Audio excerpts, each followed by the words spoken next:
avem nevoie de așa ceva. Moșu, hai să discutăm o dată de 4 ori.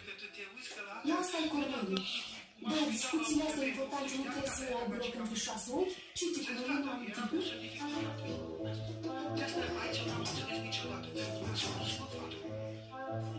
Sonării, fiecare rezolvat. Gata, știu de unde este problema. De la lui.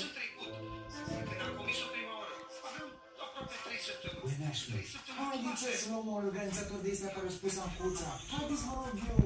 Eu n-am nimic am putut. Dar știți foarte bine că ăștia scumpi. Haide, nu sunteți voi și mai buni și mai frumoși și mai... Dar de lumea asta. Da, suntem cei mai buni.